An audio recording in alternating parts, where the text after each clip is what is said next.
오늘 우리에게 주시는 하나님 말씀 마가복음 13장 24절에서 37절입니다. 마가복음 13장 24절에서 37절까지의 말씀. 자, 24절 제가 먼저 읽겠습니다. 주님의 재림에 대한 말씀이에요. 그러나 그때 환란이 지나가면 해가 어두워지고 달이 그 빛을 내지 않을 것이다.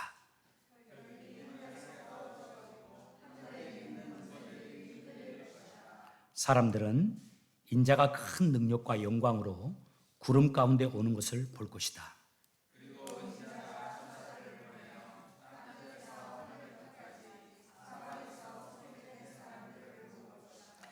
무화과 나무로부터 교훈을 배워라.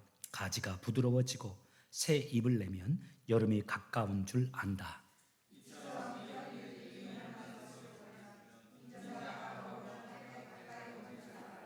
내가 너희에게 진정으로 말한다. 이 세대가 지나가기 전에 이 모든 일들이 일어날 것이다. 하늘과 땅은 없어질 것이나 내 말은 없어지지 않을 것이다. 그 날과 그때는 아무도 모른다. 하늘에 있는 천사도 모르고 아들도 모르고 오직 아버지만이 아신다.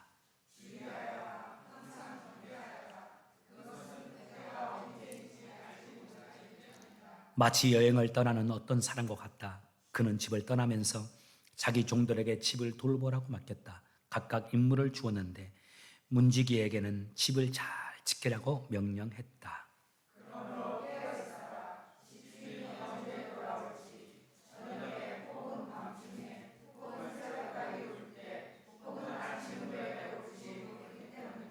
그가 갑자기 돌아와서 너희가 자고 있는 것을 보지 않게 하라. 내가 너희에게 말하는 것은 모두에게 말하는 말이다. 항상 깨어 있으라. 아멘. 예, 자리에 앉으시기 바랍니다. 제가 설교 주제를 보면 크게 두 가지입니다. 하나는 우리의 삶과 우리의 내면과 우리 영혼을 관리하는 그런 설교의 말씀들, 감사, 찬양, 기쁨, 사랑, 섬김 이런 내용들이 있고, 두 번째는 하나님의 자녀로서 우리가 알아야 될 지식들, 또 진리의 말씀들이 있어요. 제가 이 부분들을 섞어가면서 말씀을 전합니다. 오늘은 두 번째 그 후자 이야기를 전하고자 합니다. 1992년 10월에 제게 일어났던 이야기 하나 소개하면서 말씀 시작하려고 해요. 그때 제가 신학교 3학년이었습니다. 대학교 3학년. 신학교 기숙사에 있었어요. 그 기숙사에 남학생들이 한 100여 명이 있었는데 그 기숙사 룸메이트 가운데 한 분 정말 괜찮은 분이 있었습니다. 저희 방을 3사람이 같이 썼는데 그 중에 한 사람 정말 괜찮은 분이에요. 참 신실하다고 해야 될 겁니다. 악의가 없습니다. 순전한 사람입니다. 그런데 이분이 1992년 10월 26일에 자기의 짐을 정리하고 조용히 기숙사를 퇴사해버렸어요. 혼자 나가버렸어요. 학교에도 알리지 않고 기숙사를 담당하는 사감에게도 알리지 않고 그냥 기숙사를 자기 짐을 챙기고 싸서 나가버린 겁니다. 그런데 저에게만은 같은 룸메이트였는데 저에게는 쪽지 한 장, 편지예요. 편지지인데 한 장에 아주 간단한 문구 적어놓고 제 책상 위에 놓고 가셨어요. 그 내용이 아주 간단합니다. 이렇습니다. 전도사님, 저에게 하는 말입니다. 전도사님, 장전도사님, 제가 먼저 주님의 나라, 하늘나라에 가 있겠습니다. 주님의 나라에서 뵙겠습니다. 여러분, 이 편지 내용 들으시면서 어떤 생각합니까? 자살? 아닙니다. 당시 한국에서 다미 선교의 열풍이 불었거든요. 여러분, 한국에 계셨던 분들 아실 것 같아요. 1992년도입니다. 그분들이 그 선교에 많은 사람들이 함께 했는데 예수님의 재림의 날짜, 재림하시는 날짜 그리고 시간까지 제시를 했어요. 자기들만 그 시간을 말하고 그 시간을 증거하는 것이 아니라 아주 공식적으로 했습니다. 인쇄지를 만들어서 사람들에게 공공장소에서 나눠줬어요. 그리고 우리 메가폰이라고 하죠. 메가폰을 잡고서 사람들에게, 지나가는 사람들에게 공공장소에서 수원역에서 역전해서 사람들이 언제, 몇 월, 며칠 날, 몇 시에 예수님 옵니다. 여러분 예수 믿으세요. 그리고 예수님이 재림하셨을 때 그 재림에 참여할 수 있는 사람이 되세요 라고 말을 했어요. 그들이 주장하는 거 이겁니다. 1992년 10월 28일 12시가 되면 예수님께 신실한 그리스도인들이 예수님이 공중으로 재림하실 거고 그 영혼이 하늘로 올라가 출구하게 될 것이라고 그분들이 주장했어요. 1992년 10월 28일 12시 이 전도사님이 10월 26일 날 학교를 나갔습니다. 이분들이 워낙 공공연하게 이것을 전파했기 때문에 10월 26일 이전에도 공영방송에서는 10월 28일 날 어떤 일이 일어날지 심히 염려가 됩니다. 이런 이야기를 했었어요. 그리고 10월 28일 날 12시가 가까웠을 때 공영방송 KBS, MBC 이 방송에서 생방송으로 그 현장을 방송했습니다. 다미성교회 건물이 있었거든요. 그 밖에 건물 밖에는 다미성교회에 소속된 신자들이 건물 안에서 예배를 드리고 있는데 그 가족들이 밖에 다 모여 있었어요. 만약 예수님 안 오면 이 사람들이 혹시 자결을 하거나 무슨 일을 벌일까 봐서. 그리고 공영방송들도 카메라로 그 건물을 비추면서 예 지금 1시간 남았습니다 하면서 뭐 이런 방향을 했다고요. 어떤 일이 일어날까요? 얼마나 빌딩 안에서 찬송을 크게 부르든지 그 건물 안에서 그 찬송 소리, 기도 소리가 밖으로 다 들렸어요. 그 영상 안에서 찍은 영상도 있습니다. 얼마나 이분들이 간절히 하나님을 바라고 찬송하는지 정말 용광로가 됐어요. 여러분 그 결과 어떠했는지 알 겁니다. 지금 우리가 이곳에 남아있잖아요. 그분들도 다 남아있잖아요. 예수님이 오시지 않았어요. 그분들 해프닝으로 끝났습니다.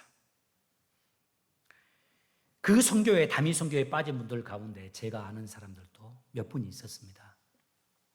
특별히 기억나는 분, 저와 함께 종종 노방전도를 성신여대에서 같이 했던 성신여대 여자 교수님. 저도 그분과 함께 조인하면서 성신여대에서 노방전도를 종종 했었거든요. 또 제가 아는 목사님, 전도사님도 있었습니다. 또 말씀드린 대로 저희 룸메이트 전도사님도요. 이분들이 정신 이상자들이 아닙니다. 정말 보통 사람들보다 훨씬 괜찮은 사람들입니다.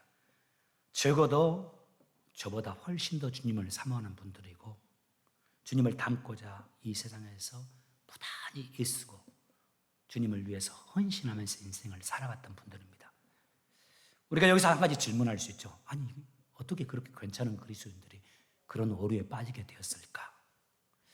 바로 그에 대한 해답은 그분들이 바른 신앙은 가지고 있는데 그 신앙이 바르지 못했다는 거예요. 특별히 주님의 재림에 대한 성경적인 해석에 문제가 있었습니다. 특별히 그들이 환상을 통해서 주님의 재림 날짜를, 시간을 받았어요. 한 사람도 아니고 여러 사람이 환상을 보았습니다.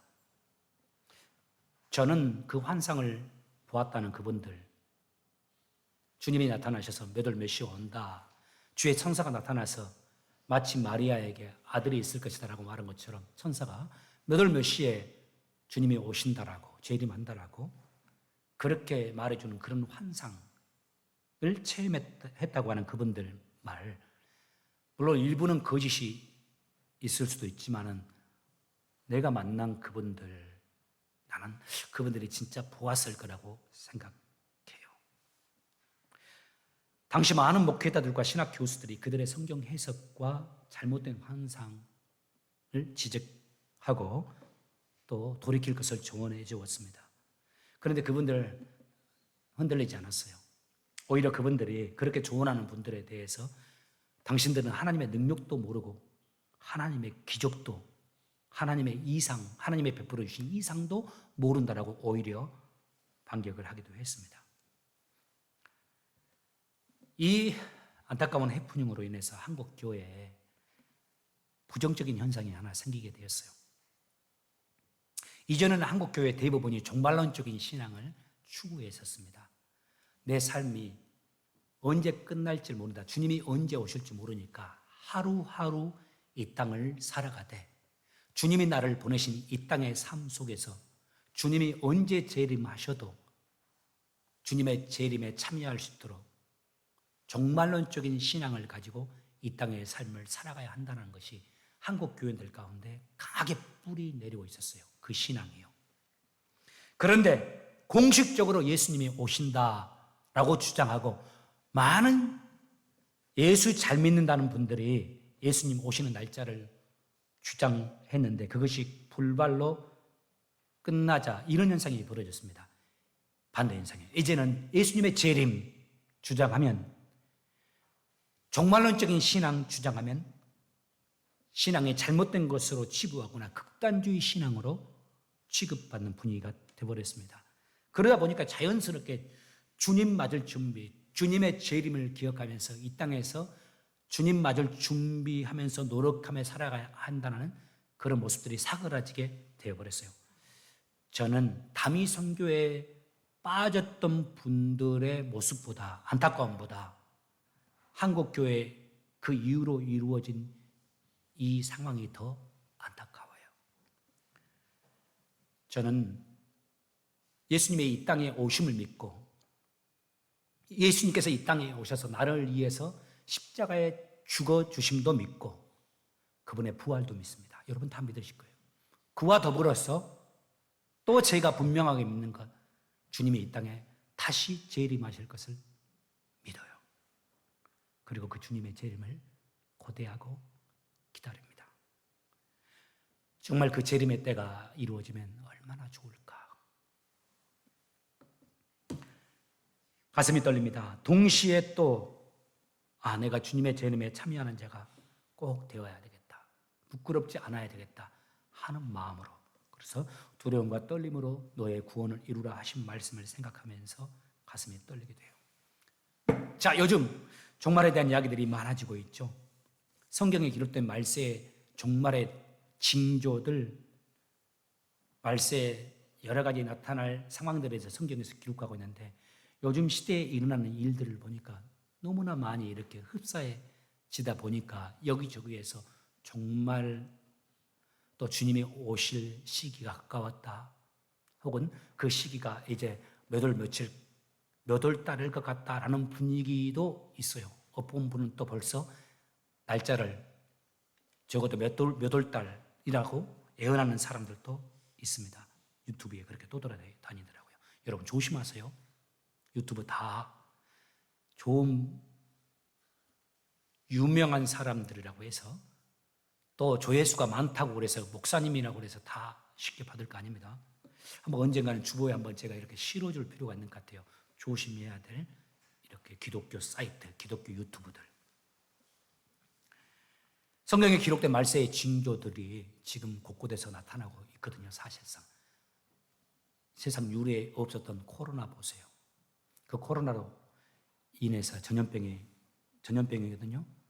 얼마나 많은 사람들의 신앙이 변질되었습니까? 성령으로 시작했다가 육체로 끝난다고 할 만큼 코로나를 이유로 해서 예수님을 그렇게 신실하게 믿었던 사람들이 이제 점점 세상과 타협해져 가고 있어요. 오히려 시간이 갈수록 더 하나님의 사람으로 구별된 사람으로 살아가야 되는데 코로나 이후로 오히려 점점 더 하나님의 사람에서 세상의 사람으로 변질돼가면서 예수를 믿는다 할지라도 그렇게 살아가는 사람이 많아져 버렸어요. 그래서 말세의 믿음을 보겠느냐, 참 믿음을 보겠느냐 하신 주의 말씀이 정말 우리 생각에 들 정도로 믿음의 변질이 가속화되고 있죠. 전염병들이 있죠. 전쟁 보십시오. 이건 이제 통제가 잘 안 될 것 같아요. 어디로 튈지, 어디에서 또 전쟁이 일어날지 지금 알 수 없는 상황이 돼버렸습니다. 이러다 보니까 종말론적인 이야기들이 많이 나옵니다. 그런 면에서 오늘 저희들이 재림에 대해서 잠깐 3가지 말씀을 나누고자 합니다. 여러분 기억하실 필요가 있습니다. 첫 번째입니다. 저를 보십시오. 여러분 재림의 시기는 아무도 알지 못합니다.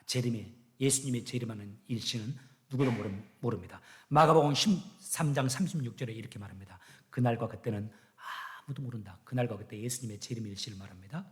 천사도 모르고 아들도 모르고 오직 아버지만이 아신다. 마태복음 24장 36절을 보십시오. 그날과 그때는 아무도 모른다. 심지어 하늘의 천사와 아들까지도 모르고 오직 아버지께서만 아신다. 사도행전 1장 7절에서는 또 이렇게 말합니다. 그러자 예수님께서 대답하셨습니다.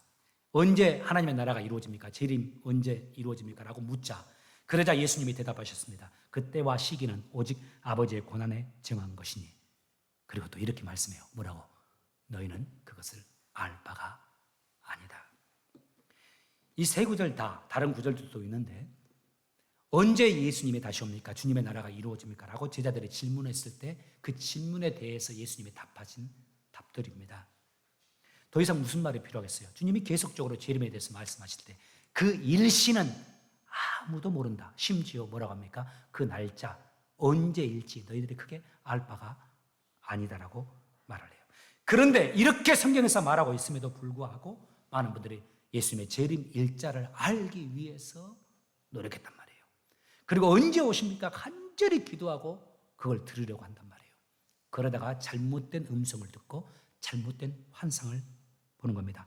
성경보다 앞서가는 신앙의 문제점이에요. 그렇게 기도도 많이 하고 그렇게 주의 일을 위해서 헌신하고 아름다운 분들임에도 불구하고 성경보다 앞서는 신앙, 비정상적인 신앙 체험을 하게 되고 그 신앙이 변질되죠. 오늘날도 시한부 종말론을 주장하는 분들이 꽤 있습니다.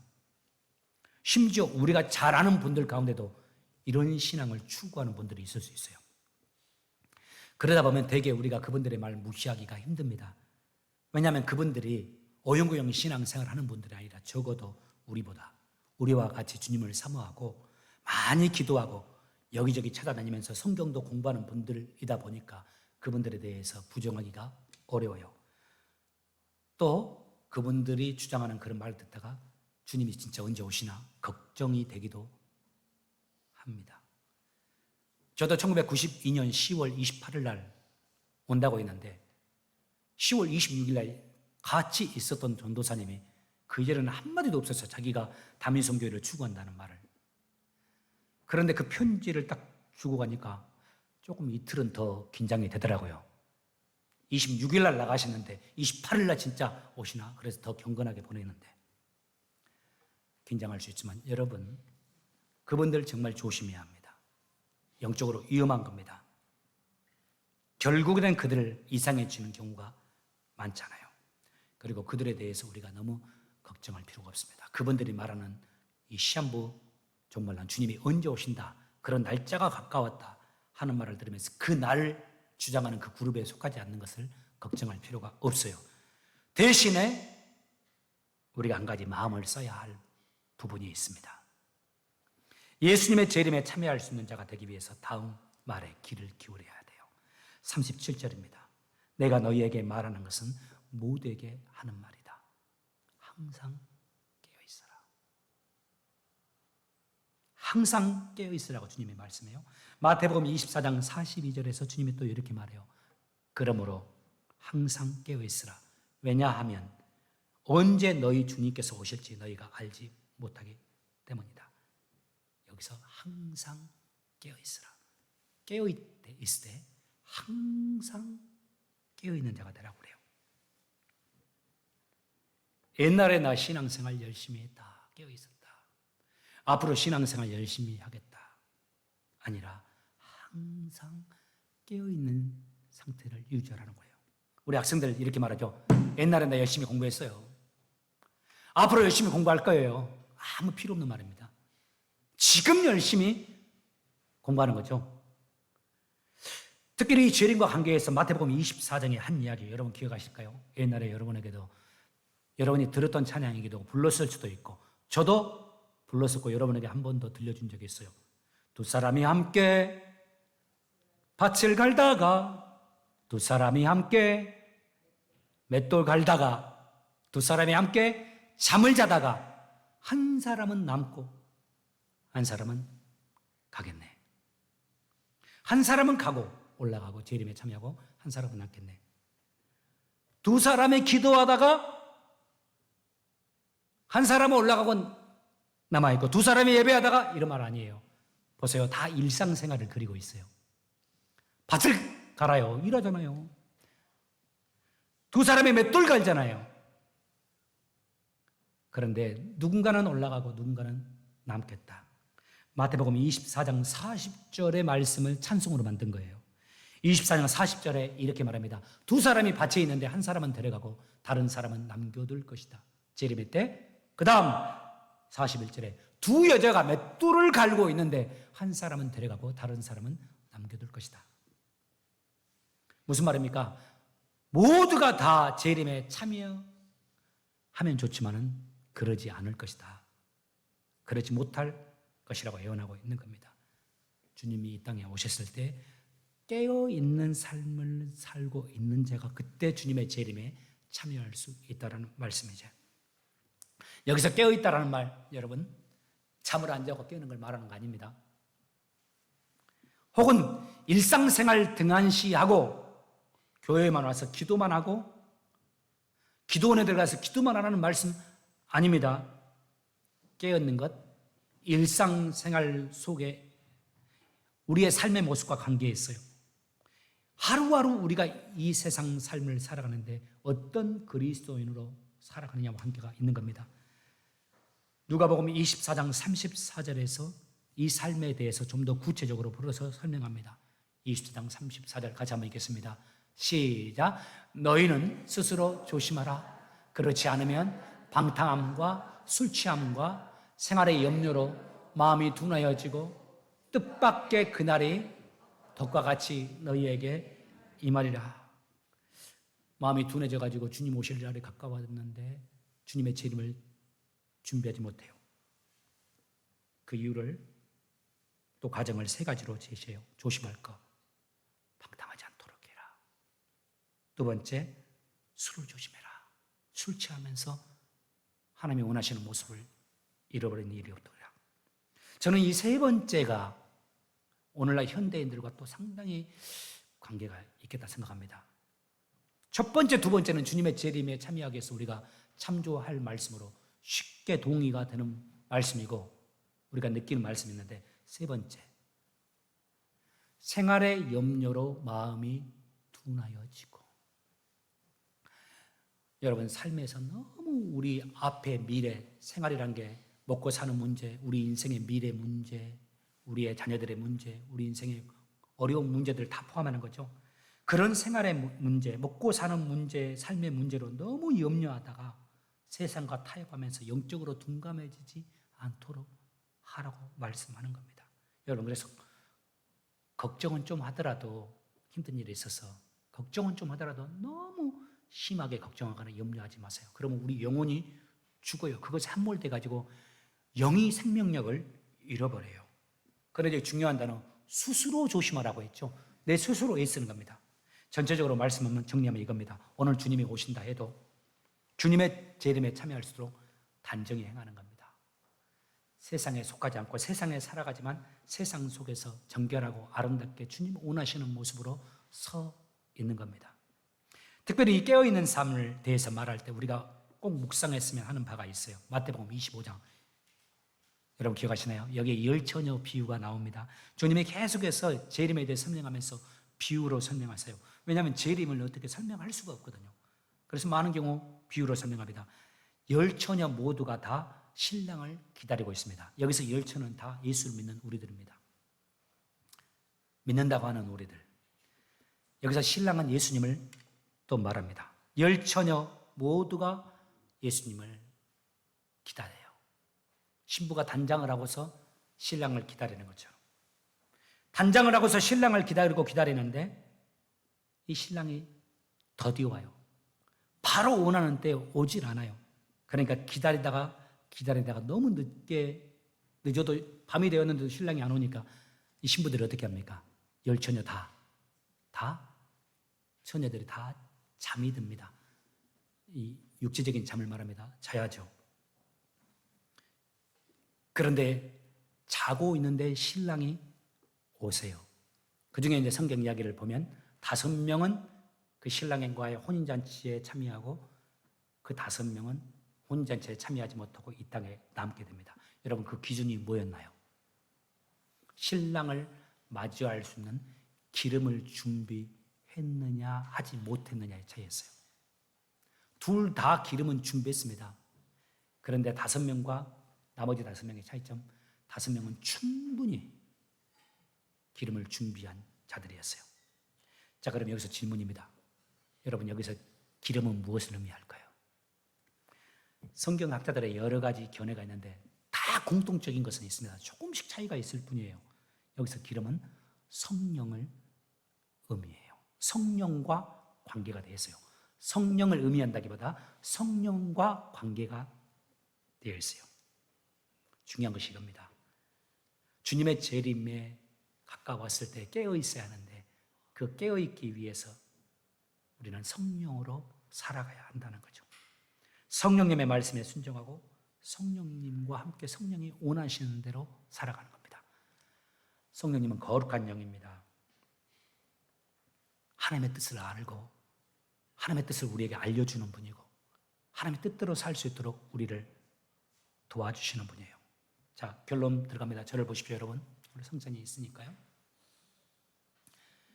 여러분, 우리가 하루 똑같이 24시간을 보내는데 직장에서, 학교에서, 교회에서 보내는데 여러분, 그 보내는 시간에 그 시간의 주인은 누굽니까? 여러분이 사업하고 우리가 사업하고 일상생활을 하는데 내가 하는 선택과 내가 하는 모든 일들의 기준이고 그 시간과 일의 주인은 누굽니까? 납니까? 성령님입니까? 성령께서 늘 이렇게 말씀 우리에게 해줍니다. 어떻게 살아가라고, 지금 이렇게 서야 한다고, 이런 판단을 해야 한다고, 지금 이 일을 하는 것이 맞다고. 그런데 내 소리는 아닐 수 있잖아요. 내가 좀 이익을 취하기 위해서 내 거짓을 좀 행할까? 악한 말을 해버릴까? 그런데 성령께서는 아니다, 그 일을 하면 안 된다. 또 이렇게 살아가야 된다. 악한 말 하면 안 된다. 성령께서 계속 우리 안에서 말씀해 주죠. 그 성령의 뜻에 따라 성령을 존중하면서 그 성령의 음성에 귀 기울이면서 사는 겁니다. 사람마다 이 성령의 소리가 조금씩은 성령의 소리의 강도가 다를 수 있습니다. 늘 성령의 소리에 귀를 기울이고 사는 분들은 성령의 소리가 크게 들릴 겁니다. 그러나 내 육신적으로 나의 소리에 귀를 기울이고 내 생각의 주인이 있다면 그 성령의 소리가 잘 안 들릴 거예요. 그런데 아무리 안 들려도 성령은 여전히 우리에게 말씀해 줍니다. 기본적으로 우리 양심의 소리 있잖아요. 우리 기독교인들은 이 양심을 신앙 양심이라고 부릅니다. 성령께서 내 안에 계시잖아요. 그분이 내 안에 있는 내 마음에 계속 내 양심에 최소한 말씀을 합니다. 그리고 영이 깨어있는 분들에게는 내 영혼에 말씀하셔서 내가 감각적으로 그분의 음성을 들을 수 있도록 도와주시고요. 그 음성에 계속 귀를 기울이면서 살아가는 사람은 그 음성이 더 선명하게 잘 들릴 겁니다. 순종하는 사람들. 그러나 그 음성에 귀를 기울이지 않고 하나님을 믿되 내 생각대로, 내 판단대로 이 세상 방식으로 살아가면 성경에서 말하는 바 이것을 성령이 소멸된다고 하는데 성령의 음성이, 성령이 떠나는 것은 아닙니다. 성령의 음성이 자꾸 사라지면서 우리가 하나님 뜻대로 살지 못하게 되는 거죠. 말세를 살아가는 저희들 오늘 말씀 마감하면서 이 조언 함께 나누고 싶습니다. 항상 성령님께 귀를 기울이면서 성령님이 나의 삶의 주인이 되게 하고 성령님의 말씀에 순종하며 사는 겁니다. 이를 위해서 항상 기도하는 거죠. 성령님께서 내 안에서 역사하시도록 순종하기 위해서. 그리고 지난주 나오는 말씀처럼 감사하면서 사는 겁니다. 선택은 우리가 하는 겁니다. 똑같은 상황을 놓고도 부정적으로 보는 사람과 긍정적으로 보는 사람이 있습니다. 사막을 지나면서도 물 한 컵이 있는데 물 한 컵밖에 안 남았네 하는 사람과 아직도 한 컵이 있구나. 이게 많은 사람들에게 알려져 있는 예화지만 정말 중요합니다. 우리의 삶에도. 천불밖에 없네. 아직도 천불이 있구나. 천불이 있으니까 펑펑 쓰자 그 말은 아니에요. 둘 다 아껴서 전략하며 살 때 천불밖에 안 남았네 하면서 부정적으로 나는 왜 이렇게 가난할까? 나는 참 이러다가 인생의 실패자가 되겠네. 나는 가난한 집안에 태어나서 나는 불쌍한 자야. 이렇게 말할 수도 있지만 아직도 천벌이 있구나. 이거 아끼면 한 달 쓰고도 남겠다. 한 일주일만 지나면 또 새로운 달 월급 다가오는데 할렐루야 500불 남겨야지. 얼마든지 똑같은 일을 어떤 관점으로 반응에 따라 다릅니다. 부정적으로 생각하면서 부정적으로 반응하면 성령께서 역사를 못합니다. 성령 충만 우리가 말하잖아요. 많이 말하는데 거창하게 생각하지 마세요. 믿음의 눈으로, 긍정의 눈으로 바라요. 주님의 눈으로 바라보는 거죠. 그래서 기뻐함을 선택하는 겁니다. 그리고 감사합니다. 감사함을 선택하는 겁니다. 그러면 성령께서 내 안에서 역사하면서 나를 통해서 하나님의 은혜가 나타나도록 도와주세요. 그것이 성령 충만의 삶이에요. 저는 이 단어 여러분에게 나누고 싶어요. 한번 따라서 한번 해보시죠. 달구어짐. 성령으로 달구어져 있다. 불이 확 타올랐다가 확 식어버리는 건 나 그거 원치 않아요. 성령 충만 할렐루야 해놓고서 그냥 며칠 지나서 입에서 거짓말이 나오면서 언제 하나님 내가 성령 말해서 한 것처럼 그게 아니에요. 늘 달구어져 있는 거예요. 뜨겁게 매일 달구어진 거. 그래서 성령으로 달구어진 채 살아가는 겁니다. 이걸 위해서 기도하는 거고, 또 여러분 정말 중요해요. 감사일기 써요. 감사일기 쓰는 거고, 또 못 썼다 그래도 다시 생각나면 쓰는 거고, 또 주의 말씀 성경책, 또 우리 자녀들이 요즘에 우리 조은신 간사님이 가면서 1년에 한 번 읽을 수 있는 성경 365개로